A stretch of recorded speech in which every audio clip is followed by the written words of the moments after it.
Hello बच्चों, मैं सीता कंवर स्वागत करती हूं आपका राजस्थान सरकार और वेदांता के CSR इनिशिएटिव ई कक्षा में, जिसके टेक्निकल पार्टनर है मिशन ज्ञान। बच्चों, आज हम अध्ययन करने जा रहे हैं क्लास 10th SST का चैप्टर 3 अंग्रेजी साम्राज्य का प्रतिकार व संघर्ष। इस चैप्टर के तहत हम आधुनिक भारत के इतिहास का अध्ययन करेंगे, जब भारत में अनेक यूरोपियन कंपनियों का व्यापार के सिलसिले में आगमन हुआ था। इन यूरोपियन कंपनी में सबसे ज़्यादा जो सर्वोच्चता स्थापित की वो ईस्ट इंडिया कंपनी ने की थी। तो आज के वीडियो के तहत हम मुख्यतः अध्ययन करेंगे कि किस तरह से ईस्ट इंडिया कंपनी भारत में आती है और धीरे धीरे भारत पर अपनी राजनीतिक पकड़ स्थापित करती है। तो हम इस चैप्टर के फर्स्ट वीडियो के तहत अध्ययन करेंगे ईस्ट इंडिया कंपनी के आगमन का। तो बच्चों, सबसे पहले हम देखते हैं संसार का मानचित्र, क्योंकि एक बार हम चीज़ों को मानचित्र पे समझेंगे और फिर आगे हम पॉइंट के माध्यम से समझेंगे कि किस तरह से भारत में यूरोपियन कंपनियों का आगमन होता है, उनके आगमन के पीछे क्या उद्देश्य होता है। तो यहाँ पर संसार के मानचित्र में 7 महाद्वीपों को दर्शाया गया है। एशिया महाद्वीप, यूरोप महाद्वीप, अफ्रीका महाद्वीप, ऑस्ट्रेलिया, अंटार्कटिका, उत्तरी अमेरिका और दक्षिण अमेरिका महाद्वीप। बच्चों, हम शुरुआत करते हैं पुनर्जागरण के काल से। पुनर्जागरण का काल विश्व में ऐसे समय का द्योतक था जब यूरोप में नई नई सभ्यता, कला, विज्ञान इत्यादि क्षेत्रों में उन्नति हो रही थी। यहाँ पर कई फैक्ट्रियाँ भी स्थापित की गई और नई नई मशीनें भी लगाई गई। चूँकि अब नई फैक्ट्रियाँ स्थापित की गई तो किसकी आवश्यकता पड़ी? कच्चे माल की। परंतु जैसा कि आप यूरोप में देख रहे हैं, क्षेत्रफल बहुत ही सीमित है, यहाँ पर छोटे छोटे देश हैं, इसलिए प्राकृतिक संसाधनों का तो अभाव होना ही था। ऐसी स्थिति में कच्चे माल की प्राप्ति के लिए नए नए क्षेत्रों की खोज को प्रोत्साहन दिया गया। अगर हम देखें तो कुछ नई खोजें की गई, क्योंकि स्पेन और पुर्तगाल जो कि 2 यूरोपियन कंट्री थे, उनके राजाओं ने इन भौगोलिक खोजों को प्रोत्साहन दिया। मतलब ये जो भौगोलिक खोजें थी इनको प्रोत्साहन दिया, इनके लिए जो धन खर्च हो रहा था वो उन्होंने खुद ही स्पॉन्सर किया। तो इसी क्रम में स्पेन के कोलंबस के द्वारा खोज की गई अमेरिका की। पहले उन्होंने समझा कि उन्होंने भारत की खोज कर ली है, तो इसीलिए जो आज भी उत्तरी अमेरिका के पूर्वी क्षेत्र में रहने वाले लोग हैं उनको रेड इंडियन के नाम से जाना जाता है। परंतु कुछ दिनों बाद पता चला कि वास्तव में ये इंडिया नहीं है, ये क्या खोजा गया है? अमेरिका खोजा गया है। तो फिर भारत की खोज किसने की थी? भारत के लिए जाने वाले समुद्री रास्ते की खोज किसने की थी? वो की थी वास्को डिगामा ने। कब की थी? 1498 में। तो आप देख पा रहे हैं कि वास्को डिगामा यहाँ पुर्तगाल से इन्होंने खोज की भारत की तरफ जाने वाले समुद्री मार्ग की। तो सबसे पहले वो कहाँ आए थे? अफ्रीका महाद्वीप के दक्षिण में आप देख रहे हैं केप ऑफ गुड होप, आसान द्वीप भी इसे कहा जाता है। तो यहाँ से घूम करके आए थे। एक गुजरात का व्यापारी यहाँ उनको मिल गया, तो उसके पीछे पीछे आते हुए ये भारत का जो दक्षिणी क्षेत्र था, केरल वाला क्षेत्र, यहाँ सबसे पहले पहुँचे थे। तो हमारे मन में बच्चों क्वेश्चन ये आता है, एक बिल्कुल ही संक्षिप्त रूप में मैं बता रही हूँ अपने पाठ्यक्रम के अनुसार, कि हम जब ही जान पाएंगे कि यूरोपीय कंपनियाँ भारत में कब आती हैं और क्यों आती हैं, जब हमें इसके पीछे का इतिहास पता होगा। तो इसका मतलब ये नहीं है कि 1498 से पहले भारत था ही नहीं, वो हम पढ़ चुके हैं हमारे चैप्टर 1 के तहत, जब हमने प्राचीन भारत के इतिहास का अध्ययन किया था। हमने देखा था कि महाजनपद काल से पहले यहाँ पे सिंधु सरस्वती सभ्यता, वैदिक सभ्यता हो चुकी थी, और सिंधु सरस्वती सभ्यता हमें पता है लगभग 5000 साल पुरानी है। तो सिंधु सरस्वती सभ्यता के समय भी भारत का विदेशों से व्यापार होता था। तो ऐसे तो था नहीं कि मार्ग पता नहीं थे, मार्ग पता थे, लेकिन कुछ ऐसी घटनाएं हुई थी, जैसे कि आप देख पा रहे हैं, पहले के ये मार्ग थे, लाल सागर था और इधर ये फारस की खाड़ी। तो ये 2-3 रास्ते थे जिनके द्वारा क्या होता था? व्यापार होता था। लेकिन यहाँ पर तुर्कों का नियंत्रण स्थापित हो गया था फारस की खाड़ी के क्षेत्र में, और जो लाल सागर का क्षेत्र देख रहे हैं आप, यहाँ पे वेनिस का नियंत्रण हो गया था। वेनिस इटली का एक शहर है, और इन दोनों यहाँ पे ये यूरोपियन कंट्री है और यहाँ पे तुर्की है, इनके द्वारा ये प्रतिबंध लगा दिया गया कि इस क्षेत्र से कोई भी यहाँ एशिया की तरफ आए जाएगा नहीं, यानी कोई भी आवाजाही नहीं होगी। तो एक कारण तो हमने देखा कि जो नए रास्ते इसलिए खोजने पड़े क्योंकि पुराने रास्ते अवरुद्ध हो गए थे। दूसरा कारण हमने देखा, पुनर्जागरण का काल चल रहा था, नए नए उद्योग धंधे स्थापित किए जा रहे थे, उनके लिए कच्चे माल की आवश्यकता थी और जो तैयार माल था उसको खपाने के लिए बाजार की भी आवश्यकता थी। तो कुछ कारण बने जिनके द्वारा नई भौगोलिक खोजें की गई, मतलब नए रूट निकाले गए। जैसे भारत के आने के लिए देखा कि हमने ये वाला रूट निकाला गया। तो इस तरह से हमने देखा कि भारत में सबसे पहले कौन आए, सबसे पहले पुर्तगाली आए, क्योंकि जैसा कि मैंने जिक्र किया आपको, वास्को डी गामा ने सबसे पहले, आधुनिक काल की हम बात कर रहे हैं, ये ध्यान रखना है, कंफ्यूज नहीं होना है कि प्राचीन काल से भी व्यापार होता था भारत का, फारस की खाड़ी के जरिए होता था, लाल सागर के जरिए, लेकिन हम बात कर रहे हैं आधुनिक भारत की, ठीक है। तो आधुनिक भारत में सबसे पहले कौन आते हैं, सबसे पहले आते हैं पुर्तगाली। और पुर्तगाली यहाँ आते हैं तो सीधा ही भारत पर नियंत्रण करने की नीति नहीं अपनाते हैं, बल्कि भारत के यहाँ जो अरब सागर है, तो अरब सागर में धीरे धीरे अपनी पैठ बनाते हैं, फिर यहाँ पर अपना नियंत्रण स्थापित करते हैं। और चूँकि उस वक्त मुगलकालीन जो सल्तनत काल का जो शासन चल रहा था, उस वक्त लोधी वंश का अंतिम शासन चल रहा था जब ये लोग यहाँ पर आए थे, उसके बाद भारत में मुगल काल की स्थापना हुई। तो हमने एक पृष्ठभूमि समझी कि किस तरह से यहाँ पे पुर्तगाली आए, उसके बाद यहाँ पर डच आएंगे, और डच के बाद फिर कौन आएंगे, अंग्रेज आएंगे, जिनकी ईस्ट इंडिया कंपनी हमारे इस चैप्टर का मेन टॉपिक है, ठीक है। तो चलिए आगे बढ़ते हैं। 16वीं से 18वीं शताब्दी के मध्य जो पश्चिम के देश हैं, अब पश्चिम के देश किन्हें कहा गया है आप अच्छे से समझ पा रहे हैं, ये पूर्व के देश हैं यहाँ पर, और ये कौन से देश हैं, पश्चिम के देश हैं। तो हम यहाँ मेनली किसकी बात कर रहे हैं, हम यहाँ मुख्यतः यूरोप की बात कर रहे हैं। तो 16वीं से 18वीं शताब्दी के मध्य पश्चिमी देश जैसे कि पुर्तगाल, स्पेन, इंग्लैंड, हॉलैंड और फ्रांस इत्यादि ने अपने अनेक आर्थिक उद्देश्य हमने देखा, कच्चे माल की भी उनको आवश्यकता थी, आगे जो माल तैयार होगा उसको भी खपाना, यानी व्यापार वाणिज्य की दृष्टि से आवश्यकता थी। पहले वाले रूट बंद ही हो गए थे, अब नए वाले रूट खोज लिए थे। तो अब ये धीरे धीरे सब कंपनियां भारत आएंगी, ऐसे नहीं कि सिर्फ भारत आ रही हैं, भारत और इसके आसपास के क्षेत्र में आ रही हैं, लेकिन भारत की तरफ रुझान इसलिए ज़्यादा था क्योंकि भारत सोने की चिड़िया कहा जाता था, यानी बहुत विशाल संपदा थी भारत के पास, न केवल प्राकृतिक संसाधन थे, बल्कि हम देखेंगे कृषि के मामले में और मानवीय संसाधनों के मामले में भी भारत की अच्छी खासी स्थिति थी। तो ये कंपनियां यहाँ अपने आर्थिक उद्देश्यों को पूरा करने के लिए आती हैं, भारत में भी आती हैं, अलग अलग देशों में आती हैं। जैसे कि इंडोनेशिया में डच गए तो उन्होंने इंडोनेशिया को अपना उपनिवेश बनाया, भारत पे अंग्रेजों का प्रभुत्व रहा तो भारत को अंग्रेजों ने अपना उपनिवेश बनाया। तो उपनिवेश हम पहले पढ़ चुके हैं, एक बार और देख लेते हैं कि ये उपनिवेश किसे कहते हैं। तो बच्चों, जब कोई देश दूसरे देश को अपने अधीन कर लेता है तो जो ये देश अधीन है ना, इसको क्या कहा जाएगा, उपनिवेश कहा जाएगा। और जिस शक्ति ने अधीन किया है इसको क्या कहा जाएगा, औपनिवेशिक शक्ति। हम भारत का उदाहरण ले रहे हैं तो भारत 150 से ज़्यादा सालों तक किसका उपनिवेश था, इंग्लैंड का उपनिवेश था, और इंग्लैंड क्या था, औपनिवेशिक शक्ति था, ठीक है। ये सब चीज़ें एक दूसरे से जुड़ी हुई हैं कि किस तरह से यहाँ कंपनियाँ आएंगी, व्यापार करने के बहाने आएंगी। यहाँ पे सल्तनत काल का शासन चल रहा है, मुगल काल का फिर शासन चलेगा, लेकिन धीरे धीरे ये कंपनियां किस तरह से स्पेशली ईस्ट इंडिया कंपनी फूट डालो राज करो की नीति अपनाते हुए भारत को अपनी राजनीतिक प्रभुत्ता स्थापित करती है और पूरी तरह से भारत को अपने अधीन कर लेती है, राजनीतिक, आर्थिक सभी दृष्टिकोण से। बच्चों, यदि हम भारत में यूरोपियन कंपनियों के आगमन का क्रम देखें तो सबसे पहले भारत में कौन सी व्यापारी कंपनी आती है, पुर्तगाल की व्यापारी कंपनी आती है व्यापार करने के लिए, क्योंकि हमने देखा कि सबसे पहले रूट किसके द्वारा खोजा जाता है, पुर्तगाल के वास्को डी गामा के द्वारा भारत आने का जो सामुद्रिक रास्ता था, मार्ग था, उसकी खोज की जाती है 1498 ईस्वी में। तो सबसे पहले पुर्तगाली आते हैं और पुर्तगाली आकर के क्या करते हैं, भारत का जो पश्चिमी तट है इस क्षेत्र में अपना नियंत्रण स्थापित करते हैं, अपनी कुछ व्यापारिक कोठियों की स्थापना करते हैं। इसके बाद डच आते हैं और डच कहाँ के निवासी थे, डच हॉलैंड के निवासी थे और हॉलैंड का वर्तमान नाम क्या है, नीदरलैंड है। तो डचों के द्वारा क्या किया जाता है, धीरे धीरे इनके जो पुर्तगालियों के नियंत्रण वाले क्षेत्र थे इन पर कब्जा करना शुरू कर दिया जाता है। हालांकि हम आगे देखते हैं कि डचों के द्वारा भारत में कम इंटरेस्ट लिया जाता है, कम रुचि ली जाती है और उनके द्वारा क्या किया जाता है, उनके द्वारा अन्य क्षेत्रों जैसे कि इंडोनेशिया आदि पे अपना नियंत्रण स्थापित कर लिया जाता है।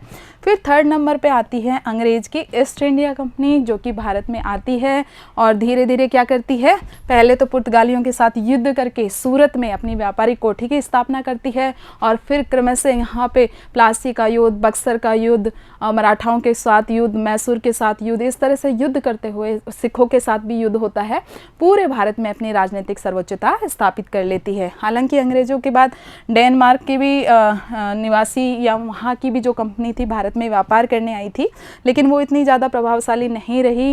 लास्ट में उन्होंने अपने क्षेत्र किनको दे दिए, अंग्रेजों को ही दे दिए थे, यानी ईस्ट इंडिया कंपनी को ही दे दिए थे। और सबसे अंत में जो व्यापारिक कंपनी आई थी वो थी फ्रांसीसी व्यापारिक कंपनी। और फ्रांस की जो व्यापारिक कंपनी भारत आई थी, इन्होंने क्या किया था, अंग्रेज की जो ईस्ट इंडिया कंपनी थी उसको कड़ी टक्कर दी थी। कर्नाटक के युद्ध हुए और इन युद्धों में किसने सर्वोच्चता हासिल की थी, अंग्रेज ईस्ट इंडिया कंपनी ने। जो ब्रिटिश ईस्ट इंडिया कंपनी थी उन्होंने अपनी सर्वोच्चता हासिल की थी और इसी के साथ ही यह तय हो गया था कि पूरे भारत पर अंग्रेजों का ही नियंत्रण रहेगा। तो हम बात करते हैं ईस्ट इंडिया कंपनी की। ब्रिटेन में क्या होता है, जैसे नई भौगोलिक खोजें हो चुकी हैं, पुर्तगाली जा चुके हैं भारत में, तो जो इंग्लैंड के भी कई व्यापारी होते हैं, निजी व्यापारी होते हैं, कई 200 से ज़्यादा, तो ये लोग मिलकर के अपनी एक कंपनी खड़ी करते हैं और उस कंपनी का नाम क्या रखा जाता है, the governor and company of merchants of London.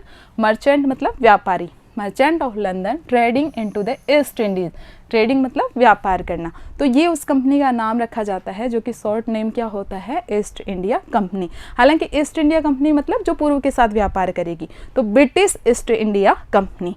और ये कब स्थापित हुई, ये स्थापित हुई 1599 के लास्ट में, है ना। और फिर इन्होंने क्या किया, ब्रिटेन की जो महारानी थी, इंग्लैंड की जो महारानी थी एलिजाबेथ, उनसे अनुमति चाहिए कि हम कुछ व्यापारी हैं, हमने मिलकर के एक संगठन बनाया है, अपनी एक कंपनी बनाई है और हम पूर्व के देशों के साथ व्यापार करना चाहते हैं, तो आप हमें व्यापारिक अनुमति प्रदान करें।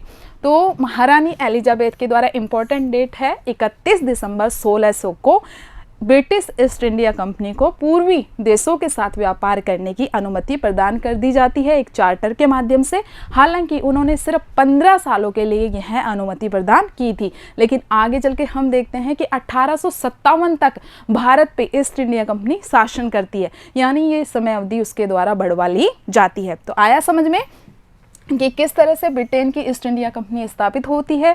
ब्रिटेन के कुछ व्यापारी होते हैं, वो इकट्ठे होते हैं, खुद की पूंजी इकट्ठा करते हैं, पैसा इकट्ठा करते हैं और एक कंपनी बनाते हैं और फिर अपनी रानी से अनुमति मांगते हैं कि क्या हम जाकर पूर्व के देशों के साथ व्यापार कर सकते हैं। तो अनुमति मिलने के बाद ईस्ट इंडिया कंपनी भारत में आती है। आई समझ में चीज़ें। तो इससे पहले की जो चीज़ें हमने देखी वो सिर्फ इसलिए समझी कि कौन कौन सी यूरोपियन कंपनियां भारत आई थी और उनमें से ईस्ट इंडिया कंपनी किस तरह से अपनी सर्वोच्चता स्थापित करती है। तो उसको क्या मिल जाता है, चार्टर मिल जाता है। यहाँ देखिए ये ईस्ट इंडिया कंपनी के फ्लैग को दर्शाया गया है और यहाँ पे उसका सिंबल है, चिन्ह है ईस्ट इंडिया कंपनी का। ठीक है बच्चों, आगे बढ़ते हैं। अब देखते हैं किस तरह से ईस्ट इंडिया कंपनी के द्वारा प्रयास किए जाते हैं भारत में आने के, क्योंकि भारत में ऐसे तो नहीं ना कि मन चाहा मुंह उठाया और आ गए कि हमें व्यापार करना है। जैसे अपने वहाँ पर जो रानी है, महारानी है, उनसे परमिशन लिया है, इसी तरह से भारत में किसका शासन था, जहांगीर का शासन था। तो जो भारत के बादशाह है उनसे भी अनुमति लेनी पड़ेगी। तो देखते हैं किस तरह से अनुमति प्राप्त की गई। 1608 में कैप्टन हॉकिंस के नेतृत्व में पहला ब्रिटिश व्यापारिक जहाज आया और क्या नाम था जहाज का, हेक्टर। ठीक है, इंपॉर्टेंट क्वेश्चन है, कई बार पूछा जाता है कॉम्पिटिटिव एग्जाम में कि जो पहला ब्रिटिश व्यापारिक जहाज था वो कौन था, हेक्टर, जो कि सूरत के बंदरगाह पर पहुंचा था। सूरत कहाँ है, गुजरात में। और सूरत न केवल अभी व्यापारिक दृष्टि से महत्वपूर्ण था, बल्कि अगर हम प्राचीन इतिहास को उठा के देखें ना, तो जो गुजरात का क्षेत्र है, जो तटवर्ती क्षेत्र है, पश्चिमी तट गुजरात का जो क्षेत्र, वो बहुत ही महत्वपूर्ण रहा है व्यापारिक दृष्टिकोण से। तो ये लोग पहुंचते हैं 1608 में कैप्टन हॉकिंस के नेतृत्व में। हालांकि इससे पहले 2 बार ये आ चुके थे, लेकिन कोई इस तरह के प्रयास इनके द्वारा नहीं किए गए थे। हॉकिंस अपने राजा जेम्स प्रथम का पत्र लेकर जहांगीर के दरबार में जाते हैं। कौन जाते हैं, कैप्टन हॉकिंस जाते हैं। तो कैप्टन हॉकिंस जाते हैं जहांगीर के दरबार में पत्र लेकर के, लेकिन इनको व्यापारिक कोठी स्थापित करने की क्या नहीं मिलती है, अनुमति नहीं मिलती है। हालांकि ये जहांगीर पर अपना प्रभाव छोड़ने में तो सफल हो जाते हैं, क्योंकि इनके द्वारा क्या किया जाता है, तुर्की भाषा में वार्तालाप किया जाता है। और हमें पता है तुर्की और फारसी ये क्या थी, राजकीय भाषा थी मुगलों की। तो जहांगीर इनसे प्रभावित तो होते हैं, इनको 400 मनसबदारी भी दी जाती है। लेकिन जब एक बार तो ये अनुमति प्रदान कर देते हैं कि हाँ आप सूरत में व्यापारिक कोठी स्थापित कर लो, लेकिन दूसरी बार वो अपनी बात से मुकर जाते हैं और व्यापारिक कोठी स्थापित करने की अनुमति नहीं देते हैं। ऐसा इसलिए होता है क्योंकि पुर्तगाली, जैसे कि मैंने बताया, पुर्तगाली उस वक्त भारत पर अपना नियंत्रण स्थापित कर रहे थे, और जो भारत का पश्चिमी जो समुद्री वाला क्षेत्र था, अरब सागर वाला, उस पर वो अपना पूरी तरह से अपने प्रभाव में ले चुके थे। यहाँ तक कि अकबर के समय में भी जो मुगलकालीन जहाज वहाँ से गुजरते थे तो उनको एक तरह से परमिशन लेनी पड़ती थी, किससे, पुर्तगालियों से। तो इतना प्रभाव था। तो जहांगीर को लगा कि ये तो जो ब्रिटिश ईस्ट इंडिया कंपनी है तो नहीं आई है, इनके चक्कर में मैं पुर्तगालियों से क्यों झगड़ा मोल लूँ। तो इसलिए पुर्तगालियों के प्रभाव के कारण उन्होंने क्या किया, इनको अनुमति प्रदान नहीं की कैप्टन हॉकिंस को। ये कहा कि आप मनसबदारी आपको दे दी है, 400 मनसबदार आपको बना दिया गया, आप आराम से रहो। लेकिन ये उद्देश्य थोड़ी ना था ईस्ट इंडिया कंपनी का, उनका उद्देश्य तो स्पष्ट था, उनको व्यापार करना था, भारत में अपनी व्यापारिक कोठी स्थापित करनी थी। तो क्या होता है कि कोई बात नहीं, ये यहाँ पे कैप्टन हॉकिंस को अनुमति नहीं मिलती है। फिर क्या होता है, 1612 में कप्तान बेस्ट होते हैं, वो सूरत के समीप पुर्तगालियों को पराजित करते हैं। इनके द्वारा क्या होता है, सूरत में अपनी व्यापारिक कोठी स्थापित करने के लिए अनुमति ली जाती है, अनुमति मिलती नहीं है। अब ये बात इनको समझ में आ जाती है कि पुर्तगाली हमें आराम से, क्योंकि सबसे पहले हमने देखा कौन आए थे, पुर्तगाली आए थे, क्योंकि खोज किसने की थी, वास्को डी गामा ने की थी। तो पुर्तगाली तब तक अपनी पकड़ बना चुके थे जब तक कि ईस्ट इंडिया कंपनी भारत में आई। ठीक है, British east India company Bharat में आई। तो इन्होंने क्या किया, इन्होंने सोचा कि पुर्तगालियों को जब तक नहीं हराएंगे ना, हम आगे अपना व्यापार बढ़ा ही नहीं सकते, व्यापारिक कोठी स्थापित कर ही नहीं सकते हैं। तो इनने क्या हुआ, 1612 में युद्ध करते हैं पुर्तगालियों के साथ, और युद्ध में पुर्तगालियों को पराजित कर देते हैं। कौन पराजित करते हैं, ये ब्रिटिशर्स पराजित कर देते हैं। इससे क्या होता है, जहांगीर पे भी प्रभाव पड़ता है। जहांगीर सोचते हैं कि अरे इन्होंने तो पुर्तगालियों को ही हरा दिया, यानी ये तो महत्वपूर्ण शक्ति है, मतलब ये तो बड़ी शक्ति है भाई, पुर्तगालियों को ही हरा दिया। तो अब क्या होते हैं, परिणाम स्वरूप अंग्रेजों के प्रभाव में वृद्धि होती है, और जहांगीर फरमान जारी कर देते हैं और अंग्रेजों को सूरत में अपनी स्थायी व्यापारिक कोठी बनाने की आज्ञा दे देते हैं। ठीक है, अभी देखो ये मैप है, अभी जो मैंने आपको पढ़ाया है और आगे जो मैं पढ़ाऊंगी इसी क्रम में कि किस तरह से ईस्ट इंडिया कंपनी भारत में अपना महत्व स्थापित करती है। तो सबसे पहले हम इस मैप के थ्रू इन चीज़ों को समझेंगे। हमने देखा कि यहाँ पर किसका नियंत्रण है, यहाँ पर पुर्तगालियों ने अपना नियंत्रण स्थापित कर लिया है। अभी डचों को एक बार साइड में रख दो, क्योंकि डच वैसे भी आएंगे नहीं, मेनली हमें ईस्ट इंडिया कंपनी ही देखनी है। तो हमने देखा कि सूरत में यहाँ पर अपनी, ये गुजरात का क्षेत्र है, ये वाला क्षेत्र थोड़ा नीचे हो गया है, ये यहाँ पे आप मान लीजिए इसको। तो सूरत में अपनी व्यापारिक कोठी स्थापित करना चाहते हैं, लेकिन इनको अनुमति प्राप्त नहीं होती है। तो यहाँ आप देख पा रहे हैं मछलीपट्टनम में वो अपनी 1611 में एक कोठी स्थापित कर लेते हैं, एक वेयर हाउस टाइप का यहाँ पर स्थापित कर लेते हैं। लेकिन वो इतने में संतुष्ट नहीं होते हैं, क्योंकि उनका मेन टारगेट क्या था, सूरत में अपनी व्यापारिक कोठी बनाना था। तो ऐसी स्थिति में जब हम इन्होंने देखा कि अब जहांगीर ने भी परमिशन नहीं दी है, तो ये 1612 में क्या करते हैं, युद्ध करते हैं। अब 1612 के युद्ध में ये पुर्तगालियों को क्या कर देते हैं, पराजित कर देते हैं। पराजित करने के बाद अब आराम से सूरत में ये अपनी व्यापारिक कोठी स्थापित कर लेते हैं। ठीक है, और इनको अब जहांगीर के द्वारा भी क्या मिल जाती है, अनुमति मिल जाती है। तो इनके द्वारा यहाँ व्यापारिक कोठी स्थापित कर ली जाती है। और इधर बम्बई लिखा हुआ है, इसके बारे में मैं बता देती हूँ। बम्बई क्या था, पुर्तगालियों के नियंत्रण में था। जैसे ही डच लोग यहाँ पे आए, हॉलैंड निवासी, ठीक है, तो डचों के द्वारा मैंने बताया कि धीरे धीरे इनके क्षेत्र अपने नियंत्रण में, अपने कब्जे में करने शुरू कर लिए जाते हैं। तो इन्होंने सोचा कि बम्बई हमारे हाथ से निकल ना जाए। तो ये क्या करते हैं, जब ब्रिटेन के राजकुमार की पुर्तगाल की जो राजकुमारी थी उनके साथ जब विवाह होता है, तो उस विवाह में दहेज के रूप में ये किसे दे देते हैं, इंग्लैंड के राजा को किसे दे देते हैं, बम्बई को। तो कितनी मतलब हास्यजनक बात है ना, कि मतलब क्षेत्र अपना है, और 2 यूरोपियन राष्ट्र हैं वो आपस में इसको दहेज के रूप में दे रहे हैं और ले रहे हैं, जबकि क्षेत्र किसका, हम भारतीयों का है। तो मतलब कितना हास्यप्रद है कि हम इतने निर्बल, इतने कमज़ोर हो गए थे उस स्थिति में कि इस तरह से हमारा क्षेत्र दिया जा रहा था। ठीक है, और हमें पता है उस वक्त किसका शासन चल रहा था, मुगलों का शासन चल रहा था, उत्तरवर्ती मुगल शासन चल रहा था। अभी हम देख पा रहे हैं यहाँ पे सूरत में। उसके बाद क्या होता है कि धीरे धीरे अंग्रेज़ों के द्वारा और कोशिश की जाती है, उनके द्वारा यहाँ फोर्ट सेंट जॉर्ज का निर्माण किया जाता है मद्रास के क्षेत्र में। ठीक है, इधर हम देख पा रहे हैं हुगली के क्षेत्र में उनके द्वारा जो कलकत्ता का क्षेत्र है वहाँ पर भी अपनी पकड़ बनाने की कोशिश की जाती है, और कलकत्ता के क्षेत्र में 1698 ईस्वी में फोर्ट विलियम की स्थापना की जाती है। तो अभी आप मानचित्र देख पा रहे हैं।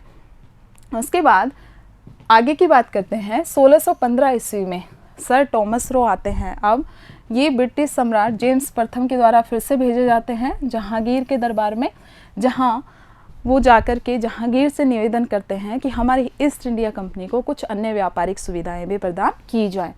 तो अंग्रेज कंपनी की ये जो मांग होती है, जो कि सर टॉमस रो के द्वारा उन्होंने भिजवाई थी किसके पास, जहांगीर के पास, तो ये मांग स्वीकार कर ली जाती है और अंग्रेज कंपनी को और ज़्यादा व्यापारिक सुविधाएं प्राप्त हो जाती हैं। तो इसी के साथ ही फिर धीरे धीरे वो अपने क्षेत्र का विस्तार करना शुरू कर देते हैं। सूरत में, है ना, सूरत में कर लेते हैं, अहमदाबाद में, भड़ोच में, यहाँ पर इन क्षेत्रों में अपनी और ज़्यादा व्यापारिक कोठियाँ स्थापित कर लेते हैं। ठीक है, फिर आगे क्या होता है, जैसा कि मैंने वो स्टोरी सुनाई आपको दहेज वाली। 1661 में इंग्लैंड के राजा चार्ल्स द्वितीय को पुर्तगाल की राजकुमारी से विवाह करने पर दहेज के रूप में बम्बई मिल जाता है। अब चार्ल्स द्वितीय सोचते हैं इंग्लैंड के राजा कि अब हम क्या करेंगे, भारत बहुत दूर है।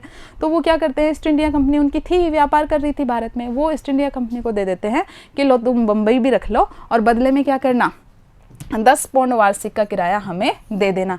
तो अब बम्बई भी किसके नियंत्रण में आ गया, बम्बई भी ईस्ट इंडिया कंपनी के नियंत्रण में आ गया। तो देख रहे हैं ना आप कहाँ का, सूरत में भी कोठी स्थापित कर ली है, अहमदाबाद, है ना, बड़ौच वाले क्षेत्र में भी स्थापित कर ली है, यहाँ मछलीपट्टनम में भी इन्होंने कर लिया है, और यहाँ कलकत्ता के क्षेत्र में भी अपना थोड़ा थोड़ा धीरे धीरे ये अपनी पकड़ बना रहे हैं। अभी तक तो ये क्या कर रहे हैं, बदले में जो टैक्स चुका रहे हैं और फिर व्यापार कर रहे हैं। लेकिन आगे देखते हैं कि हम किस तरह से ये और ज़्यादा सुविधाएँ प्राप्त करते हैं। देखिए, डॉक्टर विलियम हैमिल्टन थे, एक डॉक्टर थे अंग्रेजों को, क्योंकि वो अपने साथ अपने डॉक्टर वगैरह सब सुविधाएं लेकर आए थे कि भाई बीमार पड़ जाए डॉक्टर तो हो इलाज करने के लिए। तो सम्राट फर्रुखसियर बीमार हो जाते हैं, मुगलों के सम्राट थे। जब मैंने बताया कि जहांगीर की मृत्यु हो जाती है 1707 ईस्वी में, उसके बाद जो भी मुगल शासक आते हैं वो कमज़ोर शासक आते हैं, इतने ज़्यादा मतलब पावरफुल शक्तिशाली शासक नहीं होते हैं। तभी भारत की ये हालत होती है कि ईस्ट इंडिया कंपनी पूरी तरह से जकड़ लेती है भारत को। तो ये देख पा रहे हैं आप, सम्राट फर्रुखसियर क्या हो गया, एक उनको रोग हो गया था, असाध्य रोग, जो ठीक ही नहीं हो पा रहा था। पूरे भारत के नीम हकीमों सबको बुला लिया था, उसके बावजूद भी उनका स्वास्थ्य ठीक नहीं हो पा रहा था। तो ऐसी स्थिति में क्या होता है, डॉक्टर विलियम हैमिल्टन के द्वारा उनको ठीक कर दिया जाता है, जिससे सम्राट फर्रुखसियर इतने ज़्यादा खुश हो जाते हैं कि वो बदले में क्या करते हैं, एक फरमान जारी कर देते हैं, है ना। कब करते हैं, 1717 ईस्वी में। तो इम्पोर्टेंट डेट है ये, आपको याद करनी है। 1717 ईस्वी में एक फरमान जारी करके कंपनी को 3000, मात्र 3000 रुपये वार्षिक के बदले में क्या करते हैं, बंगाल में, पूरे बंगाल में कंपनी के माल को सीमा शुल्क से मुक्त कर देते हैं। जो टैक्स लगाया जा रहा था उससे पूरी तरह से फ्री कर देते हैं, और बदले में क्या कहते हैं, 3000 रुपये। किसे कहते हैं, 3000 रुपये। आप उस समय के हिसाब से भी देखो, कहाँ तो पूरा का पूरा जो बंगाल था, बंगाल क्या था, कामधेनु गाय था एक तरह से, जितना चाहो धन संपदा आप निकाल लो उससे।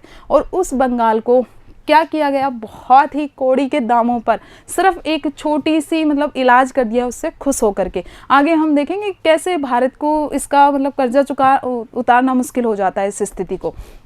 तो 3000 रुपये वार्षिक के बदले में बंगाल में कंपनी के माल को सीमा शुल्क से मुक्त कर दिया। साथ ही उन्हें दस्तक जारी करने का अधिकार दिया गया। अब ये दस्तक क्या था, दस्तक चुंगी शुल्क से मुक्ति हेतु विशेष अनुमति पत्र था, यानी कि अब अंग्रेजों को भी ये विशेष अधिकार प्राप्त हो गया था, शुल्क मुक्ति वाला। इसी के साथ ही अंग्रेजों ने 38 गांवों की जमींदारी भी प्राप्त कर ली थी, यानी 38 गांवों से उसको आय का अच्छा खासा स्रोत प्राप्त हो गया था। तो हमने देखा ना कितने अलग अलग चरणों में सारी व्यापारिक सुविधाएं प्राप्त हो रही हैं ईस्ट इंडिया कंपनी को।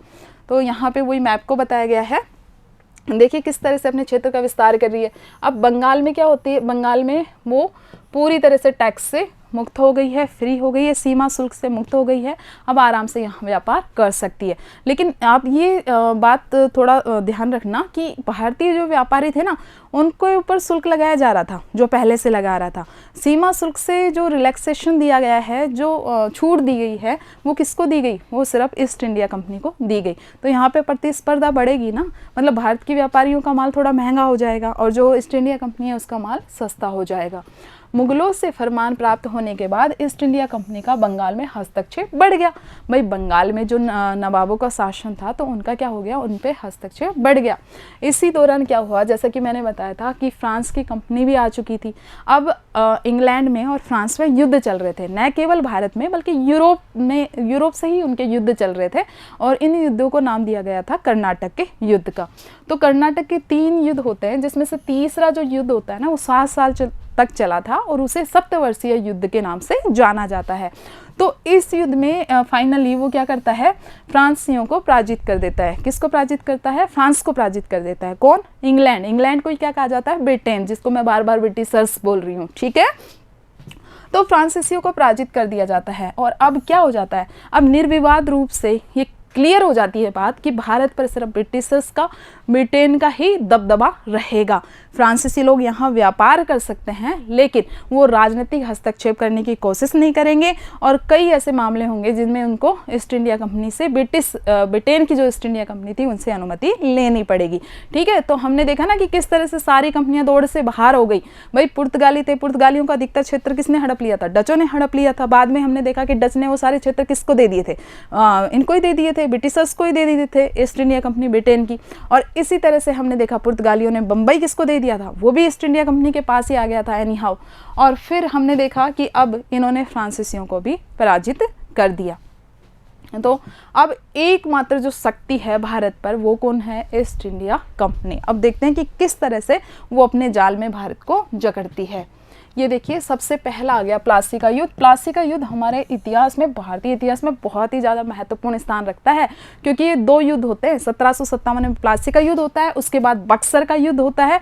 इन दोनों युद्धों के द्वारा, बक्सर के युद्ध के द्वारा तो निर्विवाद रूप से क्या होता है, उसे बंगाल, बिहार, उड़ीसा के दीवानी अधिकार प्राप्त हो जाते हैं। किसको? ईस्ट इंडिया कंपनी को।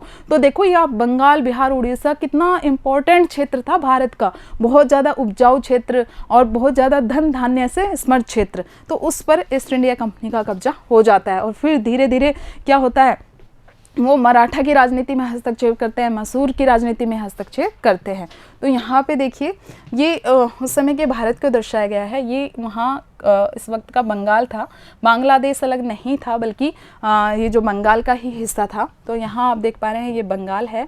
और अगर आप उस क्षेत्र को देखना चाहो, उस समय के क्षेत्र को, तो यहाँ पे देखिए मराठा का शासन चल रहा है, यहाँ पे निजामों का शासन चल रहा है, यहाँ पे मैसूर है, यहाँ पे ट्रावनकोर है, ठीक है। तो इस तरह का था। और यहाँ पे ये जो क्षेत्र है बंगाल, बिहार, उड़ीसा वाला क्षेत्र है। तो हम देख पा रहे हैं कि ये जो युद्ध होगा, प्लासी का युद्ध, ये कहाँ पर होगा? बंगाल के क्षेत्र में होगा। अब घटना देखते हैं कि किस प्रकार से युद्ध होता है। और ये डायरेक्ट अपने क्वेश्चन आ सकता है, प्लासी के युद्ध का वर्णन करो, क्योंकि इस चैप्टर में अपने बच्चों अधिकतर टिप्पणियाँ आती हैं। 6 नंबर का है हमारे ये चैप्टर, तो 3+3 करके या 2+2+2 प्लस करके, मतलब 6 कुल नंबर की टिप्पणियाँ इसमें पूछ ली जाती है। तो टिप्पणी आ सकती है, प्लासी के युद्ध पे लिखो, बक्सर के युद्ध पे लिखो। तो 10 अप्रैल 1756 को क्या होता है, बंगाल के नवाब होते हैं। क्या नाम होता है बंगाल के नवाब का? अलीवर्दी खां। तो अलीवर्दी खां की मृत्यु हो जाती है, ठीक है। बंगाल के नवाब होते हैं, क्या नाम होता है उनका? अलीवर्दी खां। बंगाल पहले किनके अंडर में था? मुगल साम्राज्य के अंडर में था, लेकिन बाद में जैसे ही मुगल साम्राज्य का पतन हुआ, कमज़ोर हुआ, बंगाल बिल्कुल स्वतंत्र हो गया और यहाँ पे किसका शासन चल रहा था? नवाब अलीवर्दी खां का शासन चल रहा था।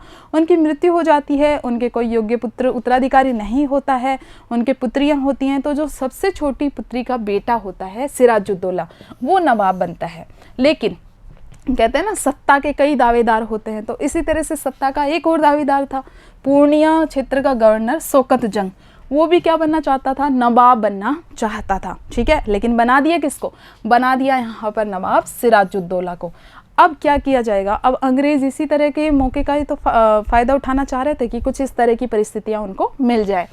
तो अंग्रेज़ों ने क्या किया, ये सिराजुद्दौला के जो भी विरोधी थे, शौकत जंग थे, इसके अलावा जो उनकी दो और मासी थी, क्योंकि जो उनकी मदर थी, सिराजुद्दौला की जो माँ थी वो सबसे छोटी बेटी थी, लिख रखा है ना सबसे छोटी पुत्री, तो उससे बड़ी जो दो पुत्रियाँ थी जो उनकी मासी लगी, उनके बच्चों के द्वारा भी नवाब सिराजुद्दौला के विरोध क्या किया जा रहा था, षड्यंत्र रचा जा रहा था। तो अंग्रेज ने सारे जो नवाब विरोधी थे उनको संरक्षण प्रदान करना शुरू किया। और इसी दौरान क्या हुआ कि नवाब सिराजुद्दौला और अंग्रेजों के मध्य मतभेद बढ़ते चले गए। मतभेद कई मामलों को लेकर थे, मेनली था आर्थिक मामलों को लेकर के, कि अंग्रेजों के द्वारा क्या किया जा रहा था, अंग्रेजों के द्वारा फोर्ट बना करके उसके किलेबंदी करने की कोशिश की जा रही थी। इसके अलावा हमने देखा कि जो चुंगी मुक्त व्यापार भी वो कर रहे थे। तो इस तरह के कई आर्थिक मामले थे जिसमें ये नवाब सिराजुद्दौला क्या चाह रहे थे कि मेरी अनुमति ली जाए कि यहाँ पे तो मेरा शासन चल रहा है, ऐसे कैसे ये किलेबंदी कर सकते हैं। तो कुछ मामलों में इनके मध्य इतने ज़्यादा मतभेद बढ़ जाते हैं कि आखिर में युद्ध होता है, प्लासी का युद्ध, जो कि बहुत इंपॉर्टेंट युद्ध है भारतीय इतिहास में। और ये युद्ध कब होता है, 23 जून 1757 को यह युद्ध लड़ा जाता है। ये कहने को ही युद्ध था क्योंकि असल में ये युद्ध लड़ा ही नहीं गया। तो फिर क्या हुआ, इसमें क्या हुआ, छल कपट के माध्यम से अंग्रेजों के द्वारा ये युद्ध मतलब ये छद्म युद्ध ही था एक तरह से, क्योंकि अंग्रेज किसी भी हालत में नहीं जीत सकते थे। बिल्कुल 3 गुनी सेना थी नवाब सिराजुद्दौला के पास। सिर्फ एक विश्वासघात के फलस्वरूप क्या किया गया, सिराजुद्दौला को कैद करके मार डाला गया। तो वो विश्वासघाती कौन था, मीर जाफर था, जो कि सेनापति था किसका, नवाब सिराजुद्दौला को।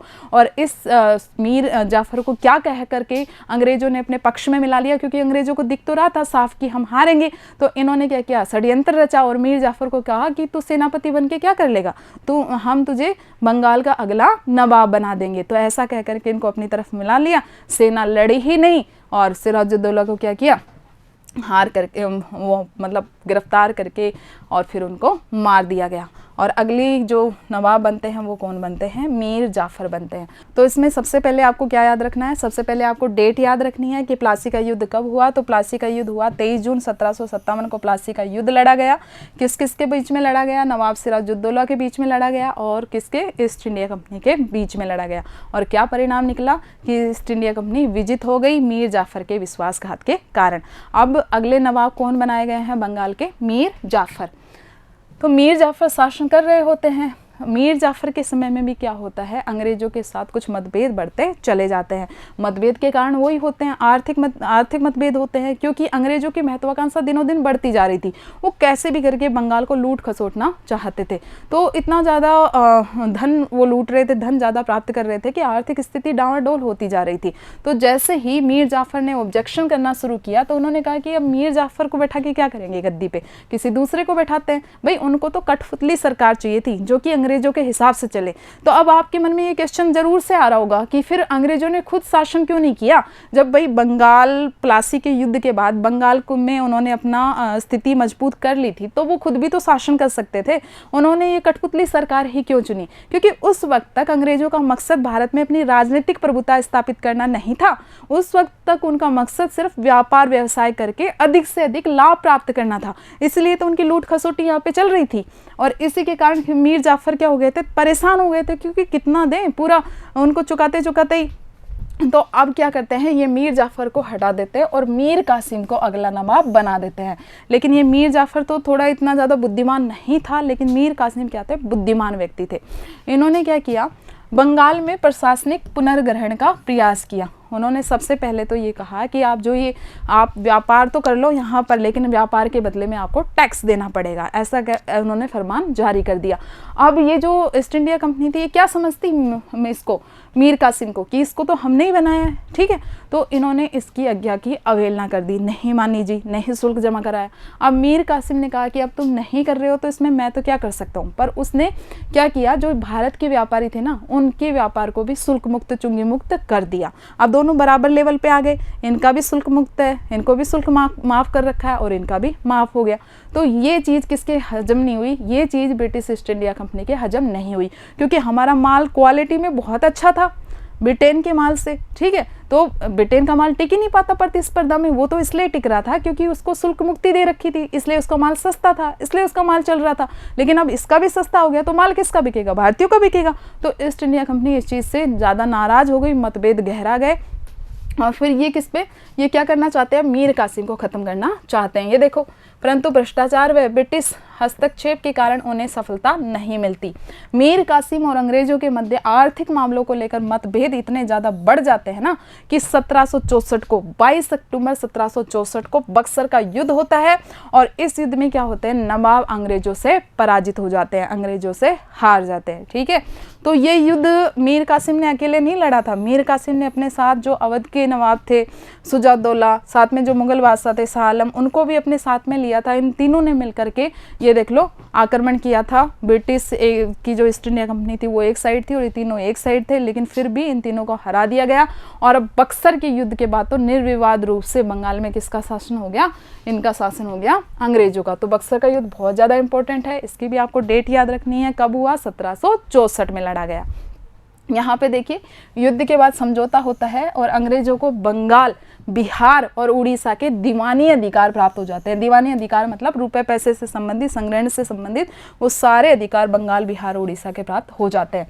तो इस क्षेत्र में बंगाल, बिहार, उड़ीसा के क्षेत्र में निर्विवाद रूप से अब किसका डंका बोलता है, ईस्ट इंडिया कंपनी का यहाँ पर प्रभुता स्थापित हो जाती है। तो बच्चों, आज के वीडियो में हमने क्या समझा, हमने देखा कि किस तरह से ईस्ट इंडिया कंपनी आती है, 1599 में स्थापित होती है, 1600 में उसे व्यापार करने की अनुमति मिलती है। फिर उसके द्वारा मछलीपट्टनम में अपनी व्यापारिक कोठी स्थापित की जाती है, सूरत में स्थापित की जाती है। फिर धीरे धीरे बड़ौज है, अहमदाबाद है, वहाँ पर अपना नियंत्रण स्थापित किया जाता है। बंगाल के क्षेत्र में आकर के प्लासी के युद्ध के माध्यम से 1757 में जो लड़ा गया, और फिर बाद में बक्सर के युद्ध 1764 में, तो बंगाल, बिहार के क्षेत्र में उनके द्वारा अपनी प्रभुता स्थापित की जाती है। अगले वीडियो में हम अध्ययन करेंगे आंग्ल मराठा युद्ध का, कि किस तरह से अंग्रेजों के द्वारा मराठाओं के क्षेत्र पर अपना अधिकार स्थापित किया जाता है। धन्यवाद।